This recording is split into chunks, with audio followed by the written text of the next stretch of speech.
Hello दोस्तों, एक बार फिर से आप सभी का स्वागत है 22 वाट बिहार के इस यूट्यूब चैनल में। दोस्तों, अगर आपने अभी तक इस चैनल को सब्सक्राइब नहीं किया तो कर लें, जिससे कि आपको बिहार की डेली ब्रेकिंग न्यूज 25 ताज़ा खबर हर एक सुबह मिलती रहे। सबसे पहली और बड़ी खबर, बेतिया में जहरीली शराब पीने से 16 लोगों की मौत हुई है। वार्ड नंबर 3 में 50 मीटर के दायरे में 10 अर्थियां उठी है। एक परिवार में 3 तो एक परिवार में 2 लोगों की मौत हो गई है। जहरीली शराब के कारण किसी के बच्चे अनाथ हो गए तो 4 घरों में अगले महीने होने वाली लड़कियों की शादियां रुक गई है। शादी की तैयारियां पूरी हो गई थी, लेकिन जहरीली शराब के कारण बेटी की डोली उठने से पहले पिता की अर्थी उठनी पड़ी है। अगली खबर, जदयू संसदीय बोर्ड के अध्यक्ष उपेंद्र कुशवाहा ने कहा कि शराबबंदी तभी सफल होगी जब लोग जागरूक होंगे। पुलिस के डंडे चलाने से यह सफल नहीं होगा। अरवल के 1 दिवसीय दौरे पर आए कुशवाहा से पूछा गया कि बिहार में जहरीली शराब पीने से मौत हो रही है, तो उन्होंने कहा कि शराबबंदी एक सफल कानून है। सभी लोगों को जागरूक होकर इस अभियान को चलाना चाहिए। जब तक लोग जागरूक नहीं होंगे तब तक शराबबंदी अभियान बिहार में सफल नहीं हो सकता। और कहा गया कि जिस तरह से जहरीली शराब पीकर लोगों की मौत हो रही है, ये काफ़ी चिंता का विषय है। इस पर हम सभी को मिल बैठकर सोचने का समय है और इससे महिलाओं पर अपराध बहुत ही कम हुआ है। शराबबंदी जारी रखनी होगी। अगली खबर, नेता प्रतिपक्ष तेजस्वी यादव ने मुख्यमंत्री नीतीश कुमार से 15 सवाल किए। तेजस्वी अपने पिता लालू प्रसाद की तबीयत खराब होने के बाद उनके साथ दिल्ली गए। उन्होंने कहा कि चंद चुनिंदा अधिकारियों के चश्मे से ही बिहार के हर हालत और घटना को देखने वाले मुख्यमंत्री नीतीश कुमार से मेरा 15 सवाल है। और उन्होंने बिहार के 3 जिलों में हुई मौतों पर भी सवाल किया। अगली खबर, इस बार छठ महापर्व पर बड़ा खतरा मंडरा रहा। 24 घंटे से कम समय में भी छठ महापर्व का शुभारंभ हो जाएगा, लेकिन अब तक पटना के खतरनाक घाटों की सूची जारी नहीं की गई। ऐसे में सुरक्षा को लेकर बड़ा खतरा है। पटना के कमिश्नर ने आदेश दिया था कि घाटों को 2 दिनों के अंदर तैयार कर लिया जाए, लेकिन अभी तक तैयारी पूरी नहीं हो पाई है। ऐसे में लोगों को खुद से सुरक्षा का ध्यान रखना होगा, नहीं तो मुश्किलें बढ़ सकती है। अगली खबर, बक्सर में सड़क जाम करने वाले पर पुलिस ने सख्त कार्रवाई की है। 17 नामजद और 25 अज्ञात के खिलाफ एफआईआर दर्ज किया गया है।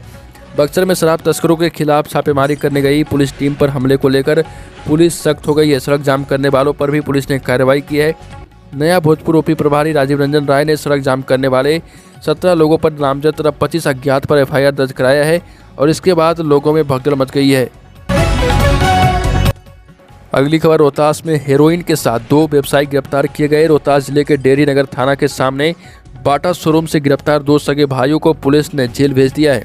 प्रतिष्ठान के मालिक अभिषेक बोस व उनके भाई आशुतोष बोस की गिरफ्तारी एनसीबी द्वारा की गई है। इसके बाद दोनों पर डेहरी नगर थाना में प्राथमिकी दर्ज कर सासाराम जेल भेज दिया गया।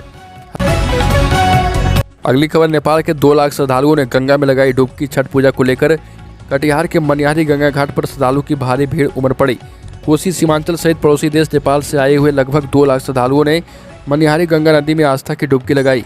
वहीं मनिहारी अनुमंडल पदाधिकारी कुमार सिद्धार्थ एवं पुलिस अनुमंडल पदाधिकारी मनोज कुमार के नेतृत्व में मनिहारी गंगा घाट से लेकर लालबाग तक पुलिस प्रशासन से लेकर ग्राम रक्षा दल के जवान भीड़ को नियंत्रित करने में सक्रिय दिखे। अगली खबर, बीजेपी की शराबबंदी की समीक्षा कराने की मांग के बाद बिहार की राजनीति गर्मा गई है। जेडीयू के नेता इस मामले पर मुखर हो गए। सत्तारूढ़ दल जेडीयू पक्ष या विपक्ष की तरफ से शराबबंदी को लेकर ऐसा कोई मौका नहीं देना चाहता। जेडीयू के नेता विपक्ष के साथ साथ पक्ष के दलों को भी हिदायत दे रहे कि सिर्फ उन्हीं की जिम्मेदारी नहीं है, जिम्मेदारी उनकी भी बनती है। बीजेपी के प्रदेश अध्यक्ष संजय जायसवाल के सवाल उठाने पर जेडीयू के नेता कहते हैं कि जब सदन में शराबबंदी को लेकर शपथ दिलाई जा रही थी तो वो भी शामिल थे। जदयू नेताओं का कहना है कि जब कानून बना है तो उसका असर भी होगा, इंतजार कीजिए। अगली खबर, केंद्रीय कृषि विश्वविद्यालय के दीक्षांत समारोह में पहुंचे उपराष्ट्रपति एम वेंकैया नायडू।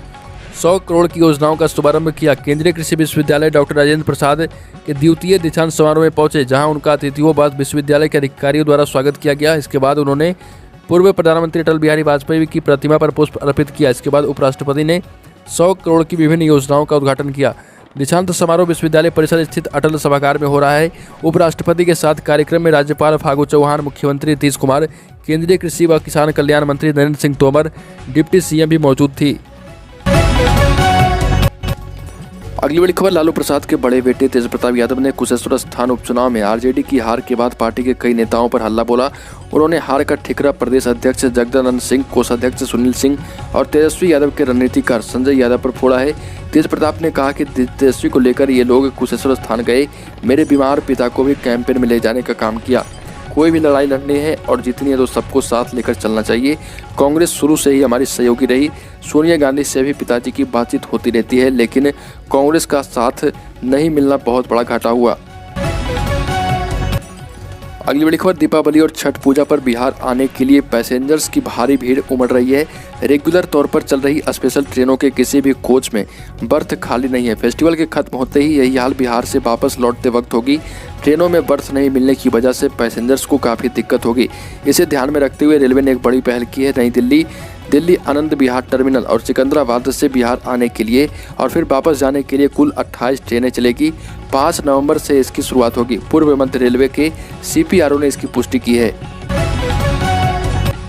अगली बड़ी खबर, बिहार में कोरोना के खतरे को देखते हुए छठ घाटों पर टेस्टिंग और वैक्सीनेशन की व्यवस्था बनाई जा रही। हर बड़े घाट पर ट्रेसिंग और टेस्टिंग के साथ वैक्सीनेशन की व्यवस्था बनाई जा रही। जिला प्रशासन के निर्देश के बाद स्वास्थ्य विभाग सेंटर की तैयारी में जुट गया है। इन सेंटरों पर फर्स्ट एड के साथ कोरोना की जांच और वैक्सीनेशन की व्यवस्था बनाई जाएगी। घाटों पर टीकाकरण और टेस्टिंग को लेकर हर स्तर पर तैयारी है। घाटों पर स्वास्थ्य विभाग की हेल्थ टीम होगी जो भीड़ में सर्दी खांसी वालों को डिटेक्ट करने के बाद कोरोना की जाँच करवाएगी। अगली बड़ी खबर, बेगूसराय में चाचा ने किया भतीजे का रेप। बेगूसराय में एक 40 वर्षीय चाचा ने अपनी 8 साल की भतीजे का रेप किया। घटना कल की है। बच्ची के माता पिता मजदूरी करने घर से बाहर गए थे। इसी बीच मौका देख कुकर्मी चाचा घर में घुस अंदर से दरवाजा बंद कर बच्ची के साथ बलात्कार किया। बच्ची के चीख की आवाज़ सुन आस पड़ोस के लोग जुट गए और बच्ची को छुड़ाया। आक्रोशित लोगों ने आरोपी चाचा की जमकर पिटाई कर दी। परिजनों की सूचना के बाद पुलिस ने आरोपी को गिरफ्तार किया है। अगली बड़ी खबर, विश्व धरोहर महाबोधि मंदिर व परिसर अब जैमर के कवच से घिरा होगा। जैमर कवच की वजह से आतंकी अब मंदिर व परिसर में अपने नापाक मंसूबे के तहत यहाँ विस्फोट कर नुकसान नहीं पहुँचा पाएंगे। वो अब किसी प्रकार हमला विस्फोटकों के माध्यम से नहीं कर पाएंगे। इससे जान माल की सुरक्षा भी पुख्ता हो जाएगी। यही नहीं, विशिष्ट व अति विशिष्ट VIP मूवमेंट के समय विशेष रूप से सक्रिय रखा जाएगा। साथ ही बुलेट प्रूफ मोर्चा बनाने की कवायद भी तेज कर दी गई है। आगे बढ़े, team India T20 world cup में लगातार 2 मैच हार चुकी है। पहले पाकिस्तान ने हराया, फिर अगले मुकाबले में न्यूजीलैंड ने मात दे दी है। दोनों मैचों में हार के बाद विराट कोहली को जमकर ट्रोल किया जा रहा। अब कोहली के सपोर्ट में कांग्रेस नेता राहुल गांधी आए और उन्होंने ट्वीट कर कहा कि प्रिय विराट, ये लोग नफरत से भरे हैं क्योंकि उन्हें कोई प्यार करने वाला नहीं है। उनको माफ़ कर दो, तुम सिर्फ अपनी टीम को प्रोटेक्ट किया करो। और ये ट्रोलर्स नफरत से भरे हुए। इसके बाद राहुल गांधी ने विराट कोहली की तारीफ की। अगली बड़ी खबर की खबरों में अभी के लिए इतना ही। अगर आपने अभी तक इस चैनल को सब्सक्राइब नहीं किया तो कर लें, जिससे कि आपको बिहार की डेली ब्रेकिंग न्यूज 25 ताज़ा खबर हर एक सुबह मिलती रहे।